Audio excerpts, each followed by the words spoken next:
Hello and welcome back to you all after this break. I hope you enjoyed it. And do you know these moments in a circus show or in a theater when you come back after a short break and they completely changed the setting and you're wondering if you're still in the right play? Well, this is what's going to happen now, just in a more guided version. So I am going to hand over my role as a moderator to an expert, and I will get the role of the community manager, because it's time for our panel discussion. The topic of this debate are the challenges and opportunities along the new Silk Roads from a European perspective. There will be 3 blocks in this discussion, and you may ask your questions via the chat or via the speaker list at the end of each block of the session. The host of this session is Dr. Leonard Brandt. He is the Managing Director of the Leadership Excellence Institute here at Zeppelin University and of the Lake Constance Innovation Cluster Digital Transformation. Here at Zeppelin University, we focus on interdisciplinarity, and Dr. Brandt really has that. He's a literary historian with a research interest in German literature of the early 20th century. And after his studies, he decided to pursue a career in the aviation industry first. Finally, he made his way to Zeppelin University and the Leadership Excellence Institute, and we're very happy to have him here. So, Dr. Brandt, the stage is yours. Well, thank you so very much, and a very good morning to you. Yes, for the next hour or so, we'll be talking about challenges and opportunities along the new Silk Roads, European thoughts. And I would like to welcome our guests this morning. 3 guests are dialing in online. Then we have Bernhard Bartsch. Herr Bartsch has been senior expert China and Asia Pacific at the Bertelsmann Foundation since 2013. Before he joined the Bertelsmann Foundation, he worked as East Asia correspondent for several German language newspapers. Also dialing in from outside is Patricja Pendrakowska. Ms. Pendrakowska is the founder of the Michael Boym Institute of Asian and Global Studies in Warsaw in Poland, where she specializes in Chinese policy and its impact on neighboring countries. Finally, dialing in online is Polexini Tavarino. She is research coordinator and research fellow at the Institute of International Economic Relations in Athens, and focuses on China's investment strategy in Greece, she's Greek herself, and foreign policy on infrastructure in Kazakhstan. With me here in the studio are Paul Roeck from Rolls-Royce Power Systems. As of this year, Herr Roeck has been Director of Governmental Sales and License Business at Rolls-Royce Power Systems, and before this he worked in Shanghai as Director of Engineering and Research and Development at Rolls-Royce Power Systems, Greater China. Also with me in the studio is Matthias Niedenführ. Herr Niedenführ is Junior Professor of Chinese Studies and Business Ethics at Tuebingen University's Department of Chinese Studies. He's also Vice Director of the China Center Tuebingen. His research is on business ethics in China and the Chinese diaspora, civil society development in China, national identity construction, political economy of communication, and regional economic integration and institutional economics in East Asia. A very warm welcome to all of you. Herr Bartsch, if people feel, as they often do, if people feel uneasy about the Belt and Road Initiative, it's because, at least that's the feeling one often gets, it's because it has been initiated by the People's Republic of China. If it had been launched by, say, Luxembourg, probably people wouldn't really bat an eyelid. So one wonders, and this notion has been implicit to several things that were said yesterday and also today, if the Belt and Road Initiative can be or could be regarded and assessed independently from China. In other words, is Chinese geopolitical strategy an intrinsic element of or to everything the Belt and Road Initiative stands for, or can it be seen independently from Chinese policy objectives? Herr Bartsch. Thank you. That's a fantastic question. If the Belt and Road Initiative would have been launched by Luxembourg, we wouldn't be talking about it here now, because obviously the whole thrust of the Belt and Road Initiative exists because it has China behind it.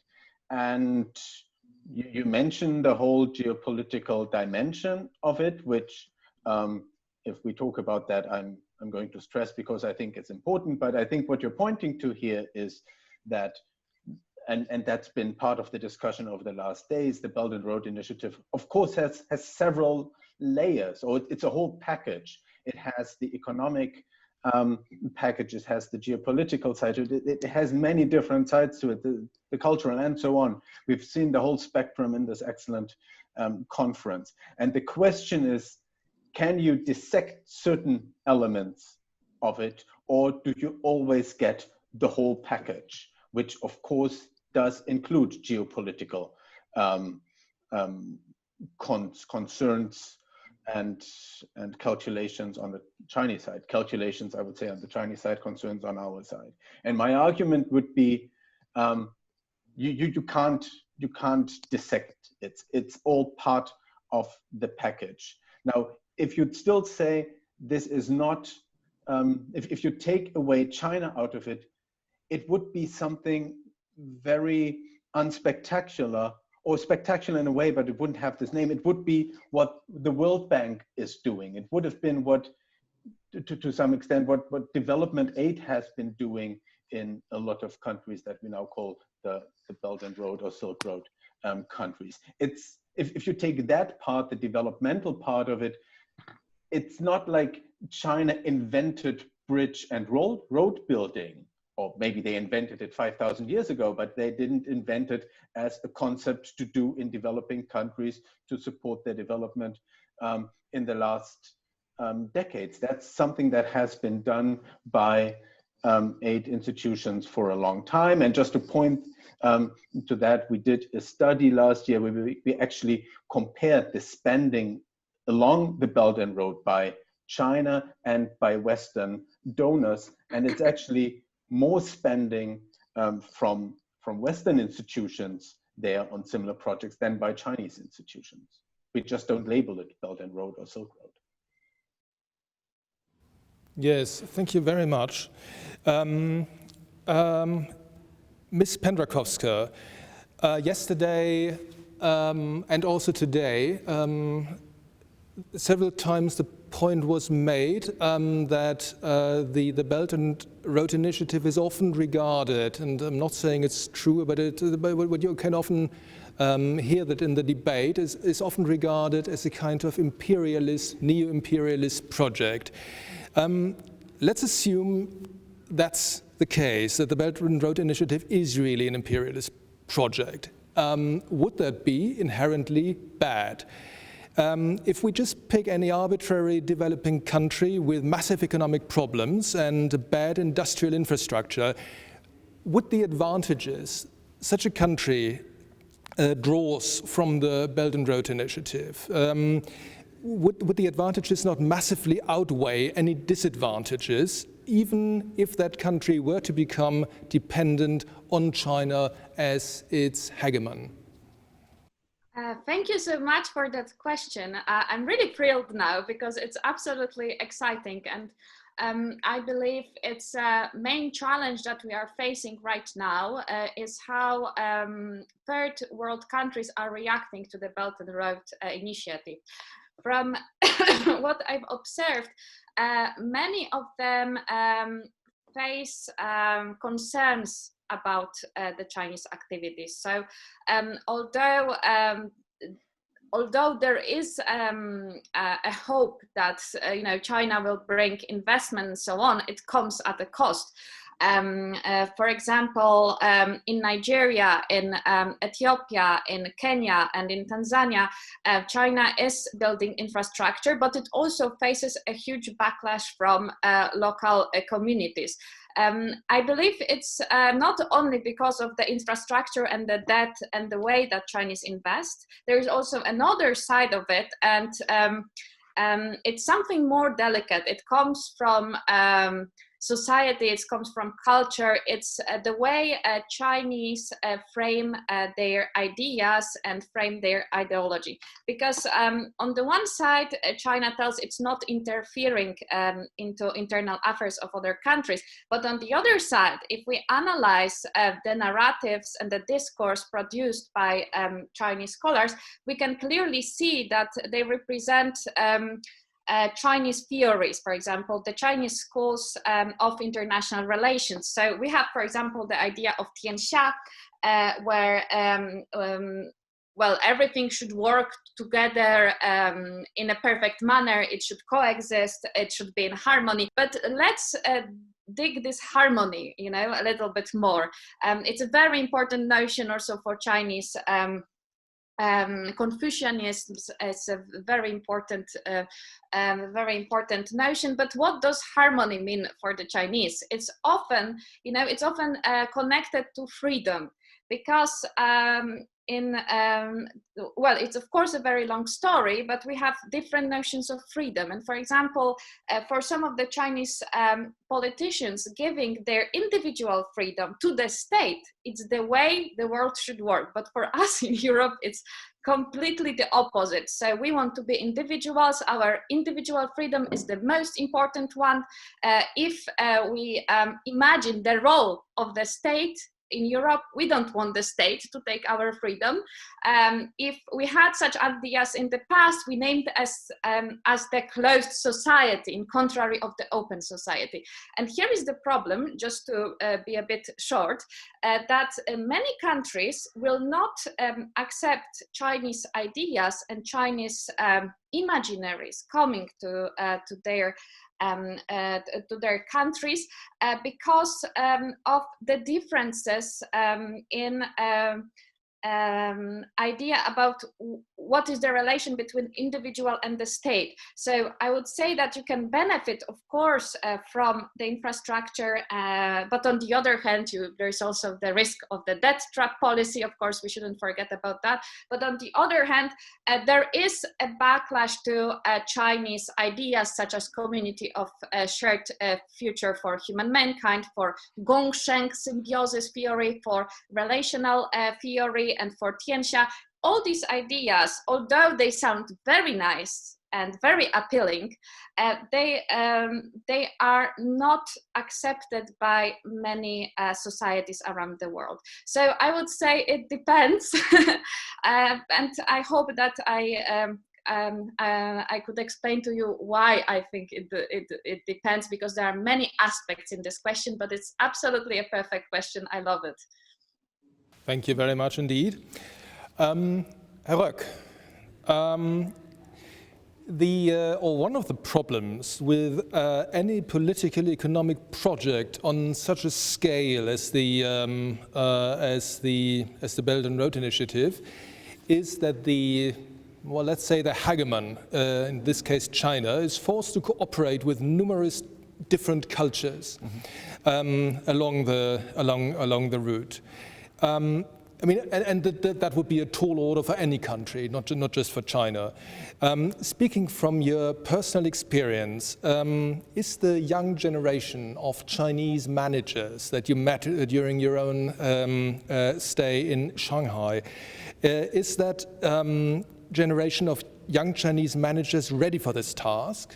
And can you yourself give any positive examples of Chinese-European cooperation in your own work environment where you thought, well, that is completely unexpected, now really things seem to be changing here? Yeah, thank you very much for that good question as well.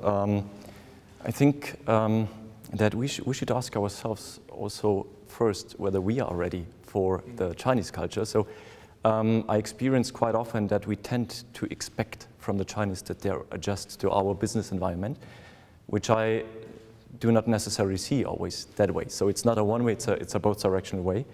And now speaking purely for the Chinese young managers, I would say definitely yes. So they can face this challenge. I mean, the business environments are mixing up heavily, so especially in the tier 1 cities where we have a lot of Western companies, and there is a certain rotation since years already. The cultures start mixing up. But on the other hand side, it cannot be reduced to young managers, so we have, of course, still very mature managers, which have also to adjust. We have different company cultures, so if we see the big state-owned companies, I think the culture is totally different to a Western country or to a Chinese localized Western brand. And there is also a huge difference between the different areas within China. So whether it's a tier 1 city, whether it's a tier 3 cities, I think also the openness, the willingness to adjust is also quite different. So it's really hard for me to say whether they struggle or not. I would say definitely they face the challenge, and my personal perception is they are really more open to face this challenge and to adapt to the Western business environment than partially the other way around. Yes. So a part of my job was to move and transfer capabilities and products to China, and it is, I think, my Chinese team has definitely less problems with that than a part of my German peers and colleagues here. So this is the matter of adjustment of us. And in the end, even after my 2.5-year experience, because I would definitely say the best way to learn it, to adjust, is to be there. 2.5 years is like nothing. So I really just consulted my Chinese colleagues. So whether we are in the southern China, whether we are then go over to Hong Kong, whether we are northern areas, so I really double-checked the culture and asked a Chinese employee, peer, or whomever I was able to ask. Herr Niedenführ, up until now, we have discussed the Belt and Road Initiative primarily as an economic and a political issue. What does it look like, and does it change its aspect if we regard it as a product not so much of political and economic agendas, but rather as a product of Chinese identity and history? Well, if we look at Chinese history, China has a long history of imperial rule. And with the term Tianxia was already mentioned, it means everything under the heaven. In this concept, the emperor was at the very nexus of culture. He was the binding point between heaven and earth, and basically from that point emanated civilization and culture. And well, we are in the far west, we were of course barbarians. I mean, the Chinese had words for all 4 directions of barbarians as a traditional concept. And in this system, there was no form of equals, essentially, because the culture was either Beijing or whatever the center was, and everybody else was the periphery, but there was an understanding that as long as you tie yourself into this system, you would have benefits. That's the old vassal system. And there are Chinese thinkers, we had a few in our Think in China events, thinking about how can the Tianxia system be, or the thinking behind it, applied to a new world which doesn't necessarily give Beijing the only voice and the central voice, but one voice of more than one, but different to the, well, basically the Westphalian system that was invented in 1648 in, let me see, Münster, Osnabrück and Nuremberg, which was bought as a system by every country in the world that wants to be a nation. It's a system of nations, sovereign nations being more or less equal. Well, not at least equal in the sense of rights, but not necessarily in the sense of power. The Chinese culture and philosophy has lots of resources that would actually be there for whatever Chinese government is there to tap into, such as Confucianism, Taoism, and so on. And one central notion that we just heard was harmony. There's a concept in Confucianism called he er bu tong, harmony without uniformity. So basically allowing some form of peace and collaboration that respects and understands that there is diverse views, diverse ethnic identities, diverse religions and so on, and different past governments of what is now China, they were of course dynasties, were very open and tolerant for people, let's say from the far west, from Xinjiang, than others. So we have always this fight between more Confucian notions, which are inclusive, more inclusive, allowing for differences, and legalist point of views, which is also a traditional Chinese notion, which was the foundation of the empire in 2021, the first Chinese empire, which was very much top-down and oppression. So the Chinese philosophy offers a lot of these tools, and in our discussions with China, we can basically just also respect that they have a tradition to tap into and ask them, okay, how can a discussion between equals look like if you respect your own position of He-Bu-Tong, and that would help by giving face to a Chinese point of view as well, and realize that the Tianxia project, not in the top-down version, but in a more inclusive way, can be an interesting reference point in our, well, if you want to call it Schicksalsgemeinschaft, of our common interests, and one of these, for instance, is climate change and green development. And we will not be able to solve this issue without China or against China. This kind of problem is global. And China, at least in this point, has been very clear that they want to assume a constructive leading role. Yes, yes, quite. That's certainly true. Now I wonder, Katharina, is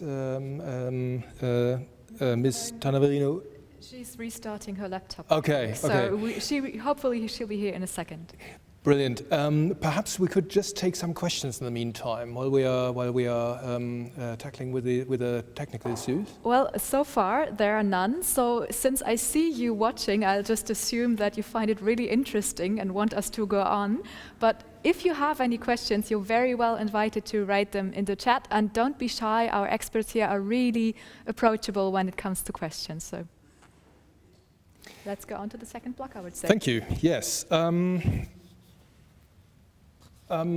Ms. Pendrakowska, if I may turn to you again.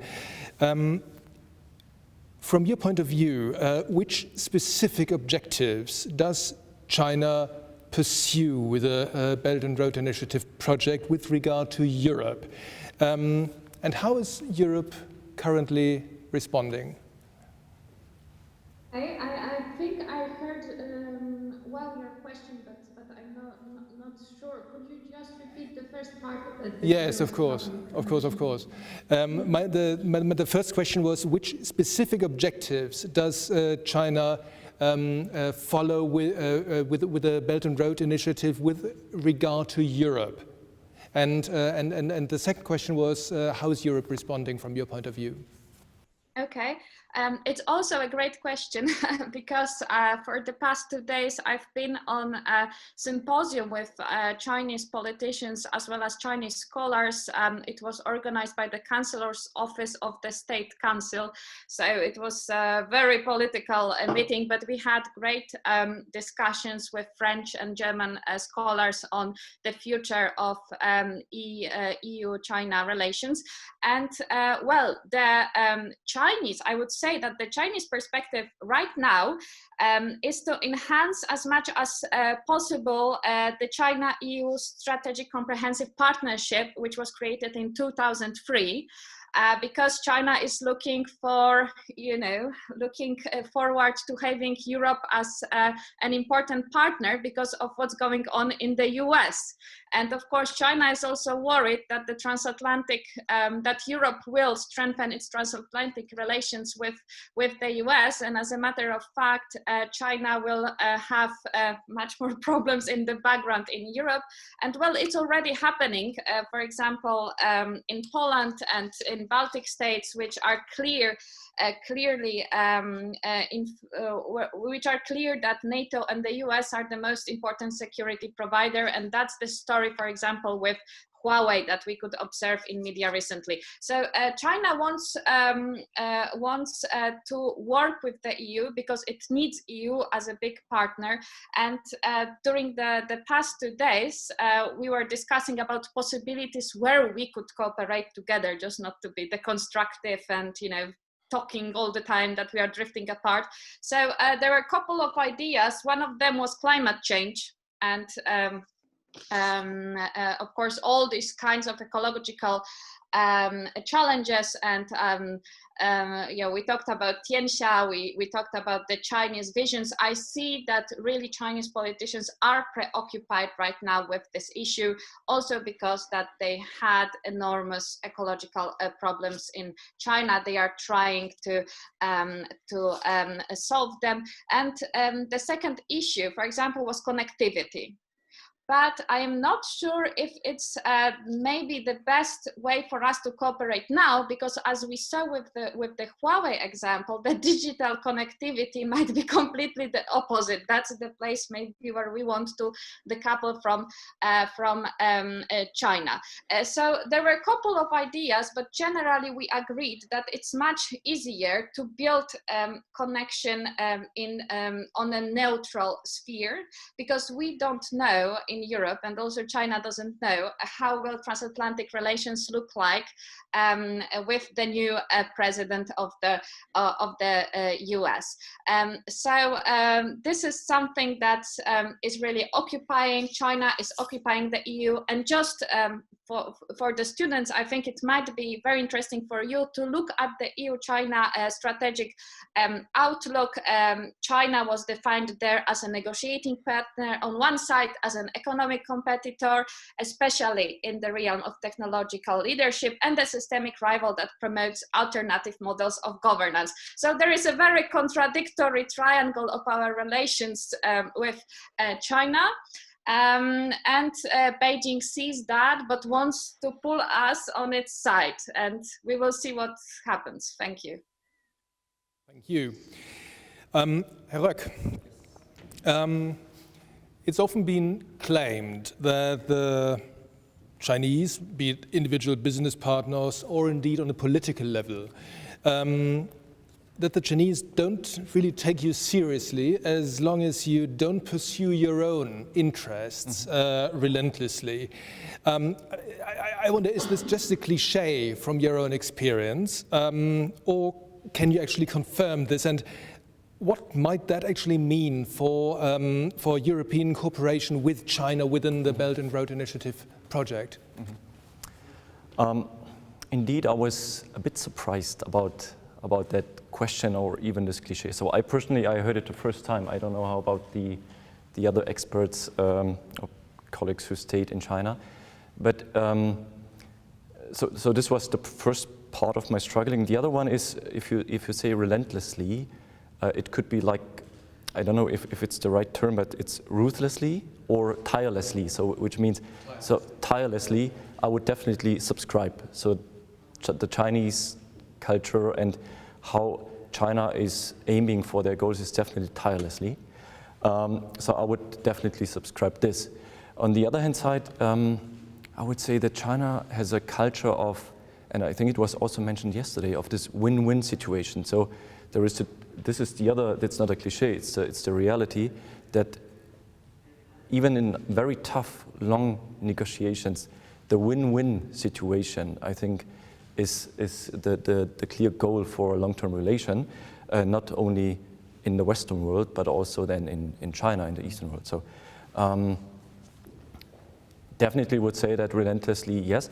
And I'm just wondering, I think it's also not a Chinese thing, so if my business partner would not follow his or her goals relentlessly, I would also say, okay, I would not respect probably a business partner in a way I should. So I think I wouldn't say that this is a Chinese thing.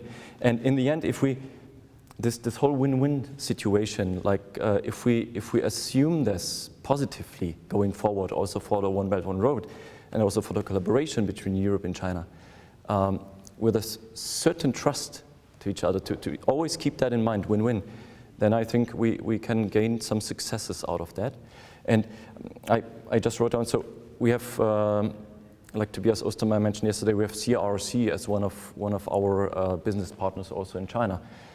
And in the end, of course, we are both following our interests. So CRC want to export, for example, to Argentina.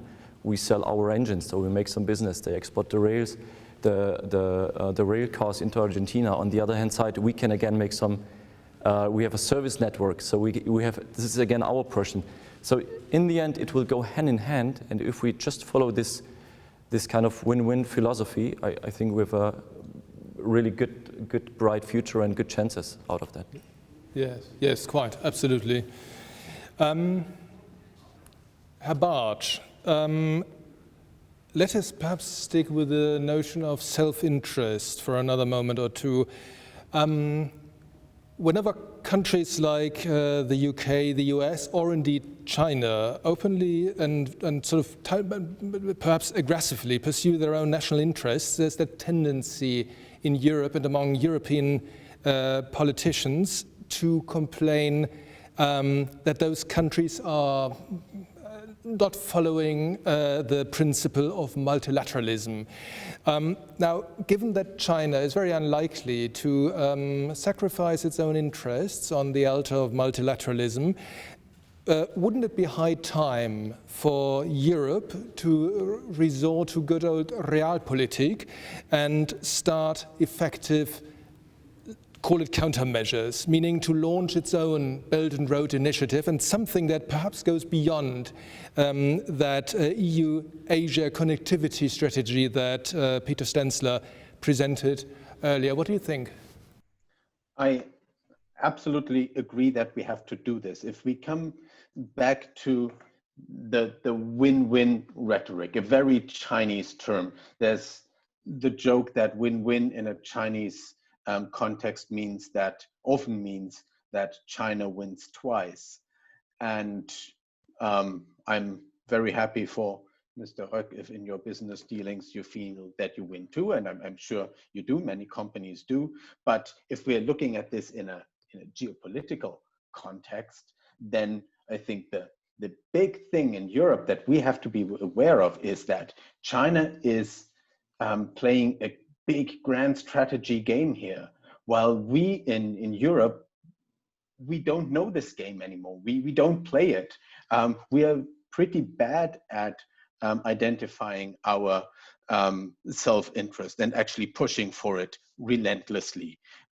It's of course very difficult to come to a consensus within the EU. We know all these issues that we have there.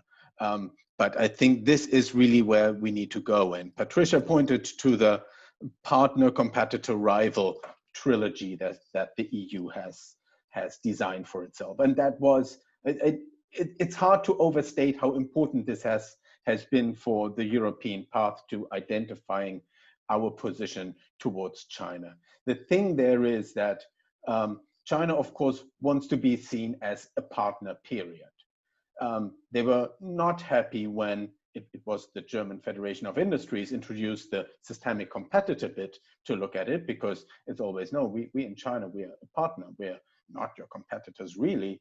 And they were absolutely, they freaked out when the EU then in March last year introduced the political rival aspect. But the point we have to understand is China is all three of those things at the same time. And I totally agree that we need that trust is at the basis of everything and all negotiations. Trust also means understanding and taking China very seriously. And taking China seriously includes not only looking at all the opportunities for cooperation that we have, but it also means taking serious all the ambitions that they have. It means taking serious what is happening in Hong Kong, what is happening in Taiwan and in Xinjiang. That is also part of it. And it's not just a byproduct of it. And from a European perspective, if I should point to one dynamic that's interesting, just this week, if you look at what China is doing to Australia at the moment, I don't even know whether they define Australia as part of the Silk Road too. I guess they do. The moon is part of the Silk Road in some way. Australia, which has been politically very much confrontational over the last years, just this week was punished with import blocks to Chinese, to Australian iron ore and wine and a lot of products. So this weaponizing of economic cooperation for political purposes is also part of Belt and Road, and it's something that we also need to take seriously. And it's a game that we have to learn to play again. Herr Niedenführ, now I wonder, does China accept the other Belt and Road, or the countries along the Belt and Road route, the countries and regions, one would have to say, and Europe in particular, does it accept them as partners on the same footing? Or are we primarily spaces where infrastructure can be erected to further Chinese interests? Well, you say China. What China? It's always very important to look at what are the concrete actors. If you look at the government perspective or certain plans they have, then of course they look at governments. But if we look at at companies working in Africa and so on, a lot of them are private entrepreneurs. They have a completely different approach. But if we're talking in these very geopolitical terms that came up now, then of course we're talking about the government. And then there will be, of course, they're not equal. I mean, the relationship with this huge neighbor of Russia is not equal, and that is a very hard pill for Moscow to swallow. That this great bear is, treated like a pet. But this is also not the only way forward for China. I would say that this very power-oriented approach within the BRI has led to huge issues already. We had the backlash in Malaysia, where the new Mahathir government, well, not new, 2 years ago, came to power simply on a BRI, and China perceived too big of an influence of Chinese interests in the country. We've seen backlashes in Sri Lanka, we've seen backlashes elsewhere, and well, let's not forget about the global issue of a Trump government trying to basically ask everybody to decouple from the biggest production engine the world has ever seen.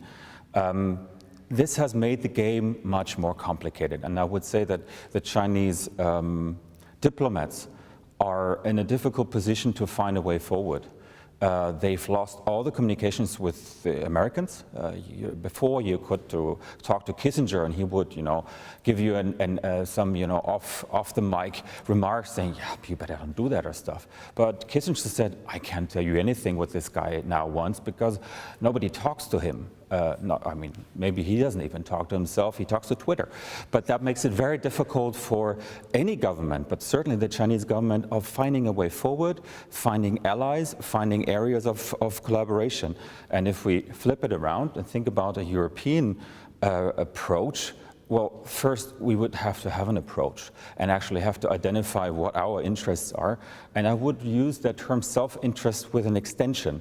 Enlightened self-interest. Enlightened self-interest is realizing that you cannot win when the other one is only losing.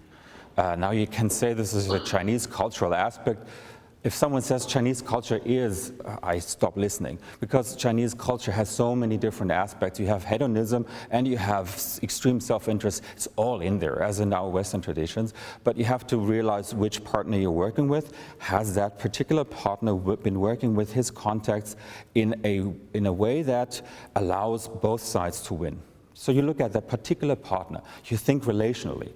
And then you would, because for a Chinese actor, they work like this all the time. We used the term guanxi yesterday, and that means a long-term establishment of trusted relationships.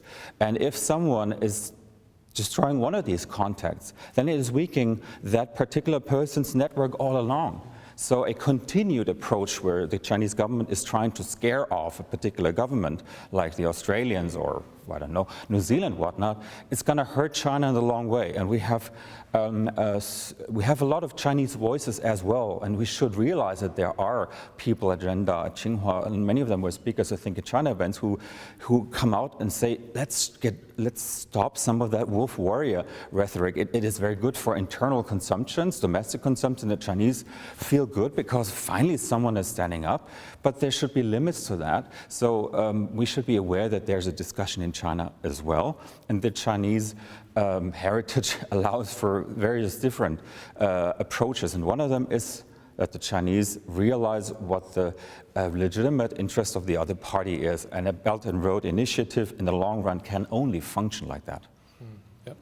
I mean, one point you've been mentioning, we can't go into that now, but yesterday the point was made that China is a one-party system. Yes, of course it is, but the question is really whether within that one party there are factions, there are different parties that actually dispute with each other just as much as our parties do, or perhaps more so. So this is certainly something one discussion one should continue at a later stage. But I think for the moment we have a question that was asked by one of our. We have two questions actually from our audience. The first one goes to Paul Roeck. It comes from Professor Li Ma, who has a negotiation researcher's perspective, and he asks you, when your Chinese partners tell you that they seek for a win-win outcome, do you suspect that the outcome is that the Chinese win more and you win a little less? Definitely yes. I mean, in the end, I think in every negotiation we have these two directions. So a win-win situation, or let's say on the surface, it would be a win-win. So everyone keeps his face.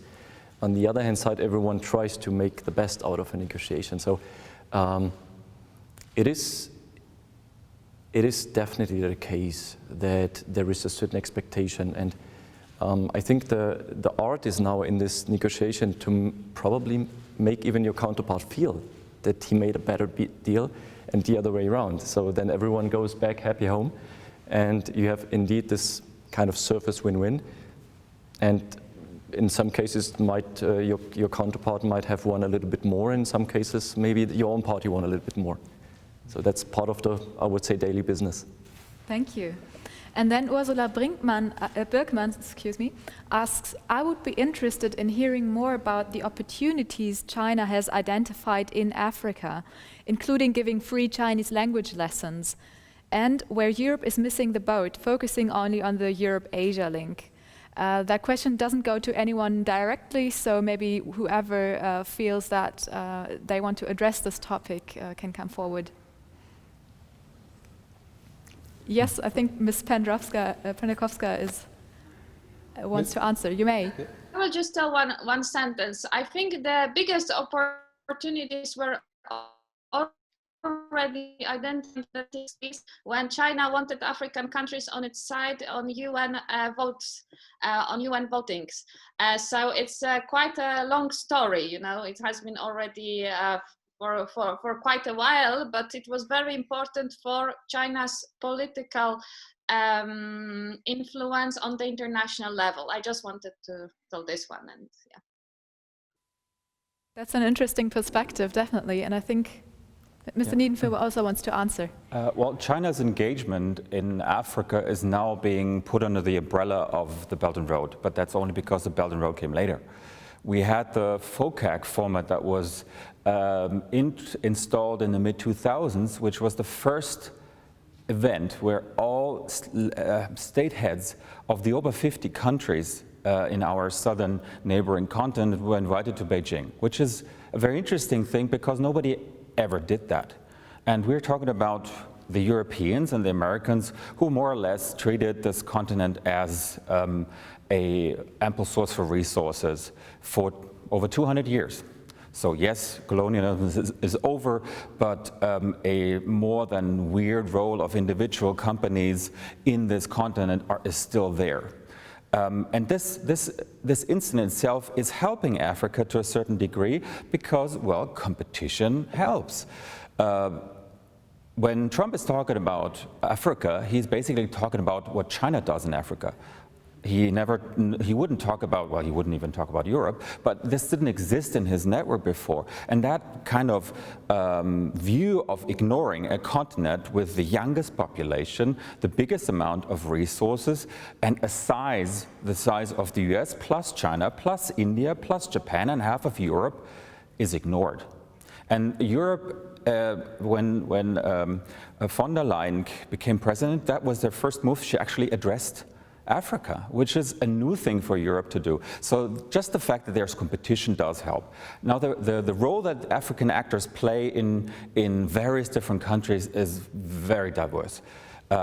Western actors often complain that there are shady dealings, backhand dealings happening. Yes, that's true. But there's so much more happening. China is learning from Germany because we developed the DAAD, the German Academic Exchange Service, as a way of educating and training people in the world that eventually go back to their countries, become leaders in business and politics, and have a generally favorable view of Germany. And that is what China is doing now, and that's not bad at all. China will just realize that just because you speak the language, maybe even fluently, your cultural knowledge is very good and you have a strong network, doesn't necessarily mean you accept every single viewpoint from China. It just means you can build a bridge. And if there's more bridges between China and Africa, well, good for everybody. It doesn't necessarily have to be seen only as a threat. But of course, if there's bad dealings happening, we can identify that. But the Africans are doing that by themselves. They don't necessarily need Western media to talk about something that they're not comfortable with. And China eventually will also learn to respect an Ethiopian point of view, or someone from Djibouti or from Tanzania. Thank you very much for answering this question. And I think Ms. Pendrakowska wants to add to that. Yeah, I wanted to add a couple of points because one is the UK engagement in Africa, Commonwealth of Nations. We have a huge French engagement in Africa. Of course, China plays a role there, but it faces a lot of controversies. We had actually a discussion about it yesterday during one of the panels. That it's what is incredible actually in China is that when you go and give a lecture, and I've done that a couple of times in China, very often you see a lot of students from Africa, and that's something new and that's something amazing, and it's a good job done from the side of China. But what is a problem is that, and we need to speak about that assertively in Europe, because it's our European DNA, you know, to talk about certain issues, to talk about rule of law, to talk about liberty, to talk about human rights. We shouldn't be also ashamed about our perspective and talk about these concepts and our ideas openly with Chinese. And the problem is that sometimes in building bridges with other third world countries, everything is fine until nobody is touching upon critical issues. And this becomes the problem, that you get, for example, free Chinese lessons, or you get a scholarship, or you get other benefits, but you have to be silent on certain issues. And that was also my case. One of the first times I went to China, I got a note from from one person: please, you can talk about everything. No South China Sea, no Taiwan controversy, no Xinjiang, and blessing, you can go. Okay, so this was one of my experiences. But I'm talking about that openly because I feel that the EU is also changing, and it's going to talk about these issues openly, because we want. We have certain economical goals, but we have also political goals that we want to achieve, not only regarding China, but also regarding other countries that are not liberal, for example, Russia, for example, some Central Asian states. And we should be open about these issues when we approach Chinese. I know it's very difficult, and it can be difficult to the Chinese that are today listening us, but I tell you, it's the only way to push our relations forward, because if we don't speak about values, ideas, and concepts, it will come back to us sooner or later. We will just, you know, we will have this huge mine with a big problem that no one wants to open, and in the end it will explode. So I believe for both sides, also for EU, for Africa, for China, it's important for us to be very assertive about who we are, what ideas we have, and also that we are influencing the other side. Sorry for this comment, maybe it was too long, but I believe it's important. I believe it's the moment when something is changing. Thank you very much, Ms. Pendrakowska, for answering to this question. And now we have another one. Somebody put themselves on the speaker list, and it's Leo Klopfer. Mr. Klopfer, are you here? I'm here, I hope. Yes, you are. Okay, so I have 2 points to what has just been said. So first, I don't think we have to go that far. We don't have to look at the UN to see the Chinese influence on the international politics. If you see to the 2020 decisions made in the EU Commission, Hungary is already an actor influenced by China, malfunctioning the decision-making process towards, China's interests. And that's 2020. We don't need to wait for that or look to the international sphere. So the second point would be, it was just mentioned that competition helps, but economic competition is a result of equal members, equal rights in a market. And as we were speaking about debt traps, there are a lot of debt traps in Africa placed by China, where the safeties are the resources of Africa. And if there's one thing Africa is not able to lose in an economic competition, it's their resources. And the Aspen Institute gave, quite before the corona pandemic's numbers, where over 21 African countries were in great financial problems. So we can already think that 21 African countries have lost their resources to China by contract. So that's not a fair competition, in my opinion. And I would like to hear the opinions of the speakers.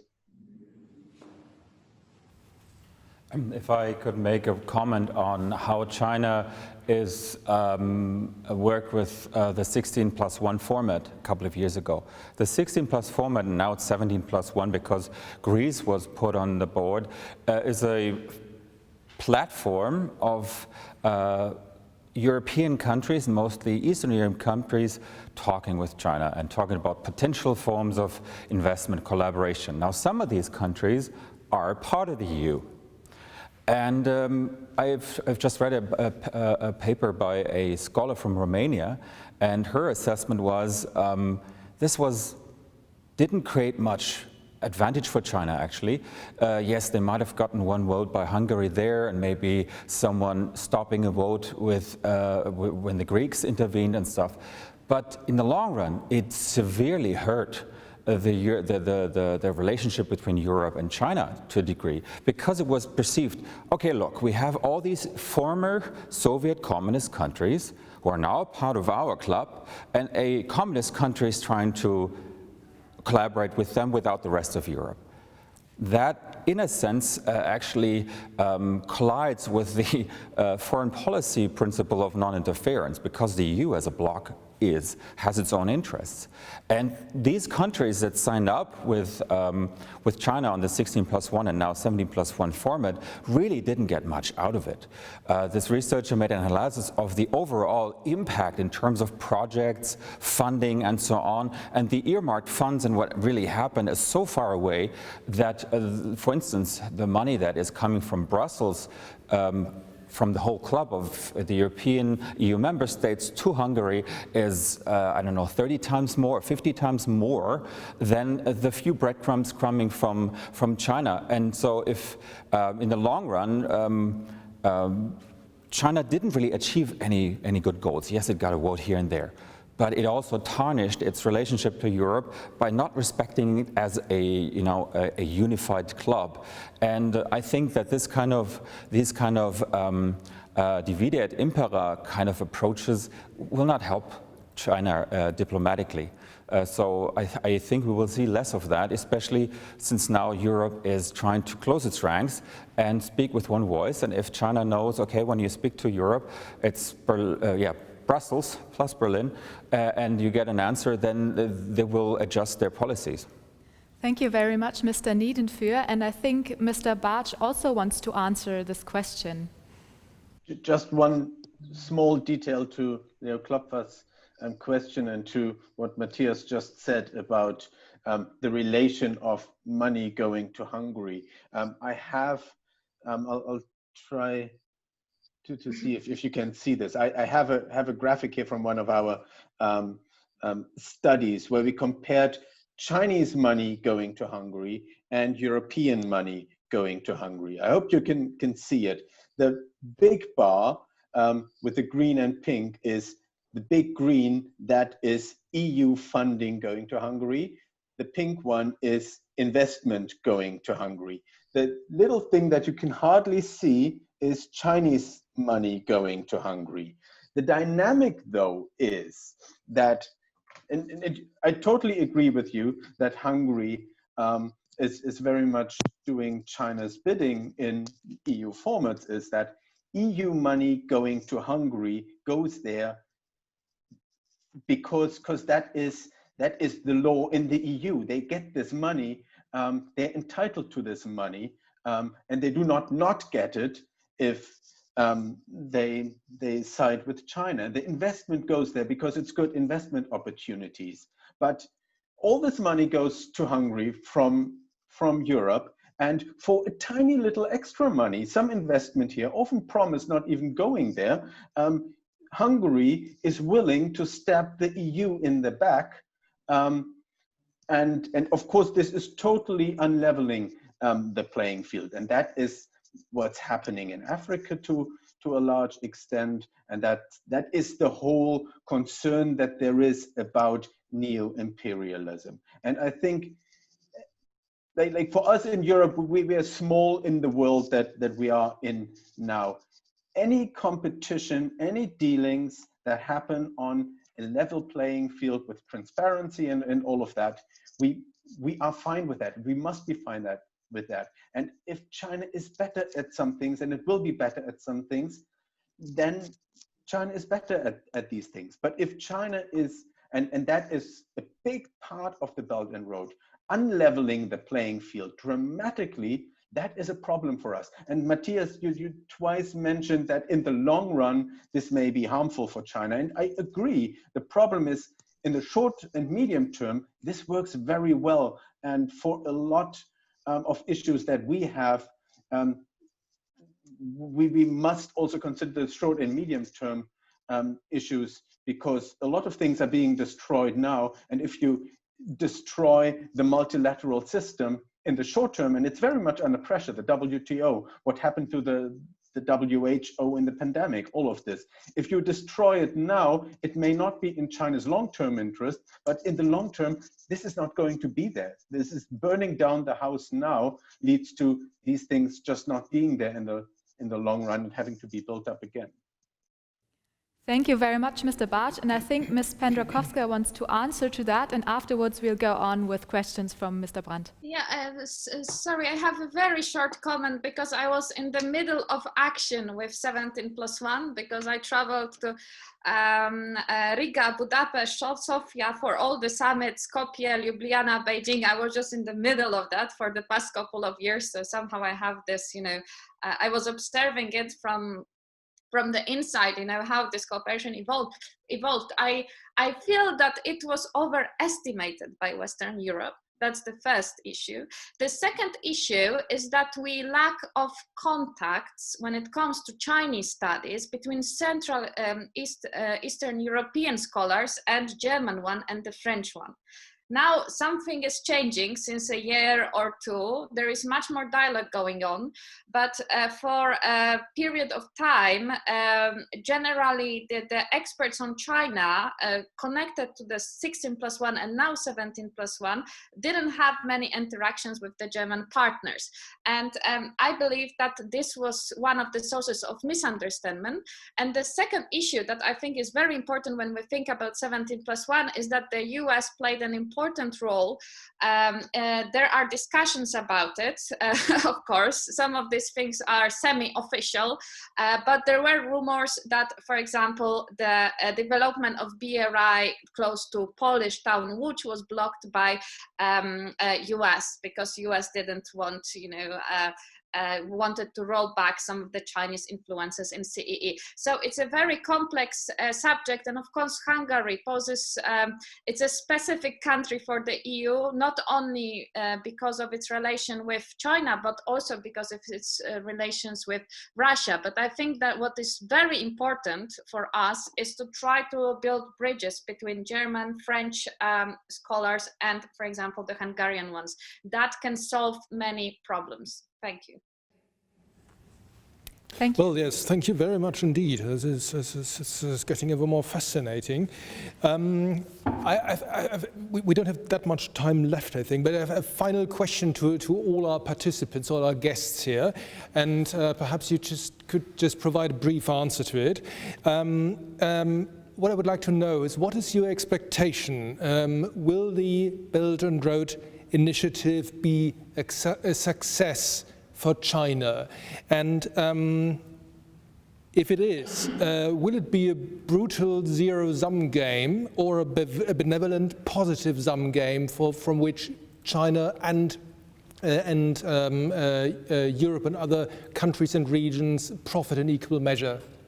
Perhaps Herr Bartsch, if you would like to start.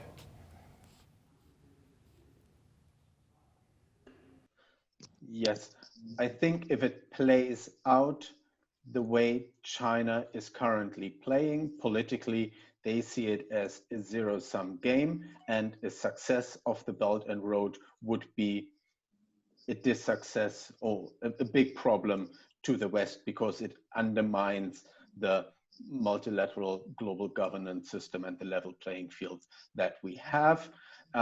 But I do believe and hope that because China is a big country, but not the only big country and not the only big bloc in the world, that the self-interest of the 80% or so of nations which are not China will be enough to balance China. It's not about suppressing China or anything, but it's about putting enough weight on the other side of the scale to push China to not only talk about making this a multilateral forum, but actually doing all the good things that they also always point to the AIIB investment bank to as this is what we're doing and this is a good thing. But this is not what's happening at the moment, and it's not what at the moment I believe the intentions of the Chinese Communist Party government are. Thank you, Herr Bartsch. Ms. Pendrakowska, what do you think? Will it be a success, and will it be a positive-sum game or a zero-sum game? That's the question towards me, yes? Yes. Yes. So I feel that, you know, our intellectual game now is how to engage China constructively into what also we would like to do with the BRI, because I feel that, you know, the triangle, so-called, that the EU built toward China is very good, because we are partners, we are competitors, and we are rivals, which means we press from one side. We give a little bit space from the other side, we press on the other side, and then we somehow try to shape, you know, China's development into also our own interests and into our own values. When I talk about interests, these are not only economic ones, but also political ones. So I would sum it up like this. Let's play in an intelligent way. Let's see what we can get out of it. We need to put pressure. We need to be assertive. We need to know what we want to get from China. And we should also be very open to have a dialogue with China. This is very important, that we talk with each other, we speak with each other, and we respect each other. This is very important, I believe so. Thank you. Herr Roeck, will it be success, positive-sum game, zero-sum game? So I think we need to differentiate then really between certain industries and maybe the whole like high-level geopolitical discussion, where we should not be naive, of course. Looking now from our company's perspective in China, we experienced the last 2.5, 3 years already a big step forward as a success of this Belt and Road Initiative. I'm very optimistic that if we handle that with a certain, in a certain careful way, of course, like in my old role, taking care of our IP, of our company IP, for example, and not to spread it out towards China and partners naively, and then I'm really optimistic that we can gain a win-win situation still out of that. As mentioned, in the end, it's a matter: is it a real win-win or is it just a surface win-win? But that's part of the negotiations going forward between all parties. Quite, yes. Niedenführ. One of the so-called stratagems by a philosopher in China 2,000 years ago is called 反客为主, to turn the table, to flip the table from a role of a guest who has no say to the host, who can basically say how things should be done. Now the West has been that host, and we feel the pressure of being turned into the role of a guest, and that is not nice. China has been in that position, and it certainly played that game well. But let's not forget that this is something that others can do as well. The more China is connecting to its neighbors, especially in Southeast Asia, India, Pakistan, Russia, and so on, these other partners will also try to use the same kind of approach of realizing their self-interest and not be, on the losing end of the stick. And we often too much focus on what China wants and sometimes forget that there are a lot of others out there who also want things, and they will make their voice heard. And if we look at India, well, the Indians are certainly pushing back strongly now. I mean, they're at the lowest point in decades, and that's not good for China, and others will also realize their interests. So it can be successful, but a win-win situation for some partners, not everybody. Thank you. Do we have any more questions? Yes, I do, actually. There's one more question from Elena Paz to Mr. Roeck. And she's asking, I would like to know how, from an economic perspective, the Eastern European countries can be seen as a chance for Middle European companies to cooperate. Are there any possibilities to work stronger together with these countries, and through this working together, strengthening the EU? I need to understand this question in a better way. So, is it a collaboration or now of our company towards Eastern Europe, or China and Eastern Europe? I think she's especially asking about Eastern European countries and Eastern Europe in general, and she's asking if maybe if you collaborate more with Eastern European countries, would this strengthen the EU and maybe also the approach towards China? I don't know. Mm-hmm. So as Rolls-Royce Power Systems, exactly. Indeed. I think in the end it will depend on a business case. So of course, if there was a huge opportunity to collaborate in Eastern Europe, we would do so. So we had already the plan to build also a subsidiary in Poland, for example, in northern Poland, close to Stettin, which was stopped due to different other circumstances. And I think this is really a business case decision, whether we would then look for partners. For example, within engineering also, because I mean the labor costs are definitely slightly lower than in Asia. On the other hand side, there is still, so we have of course Eastern Europe, we have India or Asia or China in this case. So the difference is still quite significant in terms of labor costs. So plus there is of course for us especially a big potential to grow the business. So that's the reason why the current strategic focus is strongly on China. But I would never exclude in the future that the company might look also towards Eastern Europe if there is a certain business case. Thank you very much. And maybe someone else wants to answer on this last part of the question, if you think that economic cooperation with Eastern European businesses could strengthen the EU, and then the answer we give to China's Belt and Road Initiative.